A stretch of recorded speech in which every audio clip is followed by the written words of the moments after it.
ऐसे और अपडेट्स के लिए चैनल को अभी सब्सक्राइब करें। सारा एक कानूनी केस में फंसी हुई है जो किसी की मौत फराज की से जुड़ा है। उसका वकील और दोस्त उसकी बेगुनाही साबित करने की कोशिश कर रहे हैं। इस केस ने सारा के रिश्तों, परिवार और मंगेतर अहमर के साथ तनाव पैदा कर दिया है।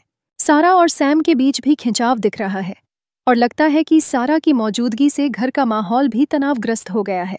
चाय वाले जैसे गवाह और सीसीटीवी फुटेज केस में अहम भूमिका निभा रहे हैं। सारा के दोस्त बताते हैं कि मजाक में उन्होंने सारा के कहने पर फराज का फोन लिया था, लेकिन वे हत्या से पहले ही वहां से चले गए थे। कोर्ट में टाइमलाइन पर जोर दिया जा रहा है, सारा और उसके दोस्तों के जाने का समय और मौत का असली वक्त। सारा की दोस्त मिशाल को घर छोड़ने के लिए कहा जाता है। यह उनके रिश्ते में दरार लाता है। सारा का पिता और अहमर उसका साथ दे रहे हैं, हालांकि अहमर परिवार की इज्जत का भी ध्यान रख रहा है। सारा का वकील सबूतों की कमी और टाइमलाइन के आधार पर बचाव तैयार कर रहा है।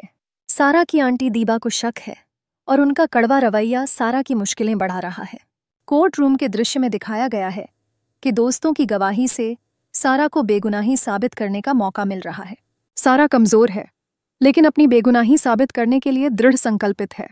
परिवार की उम्मीदें, फराज की मौत का सदमा और सारा को समर्थन की जरूरत, ये सब गहराई से दिखाए गए हैं।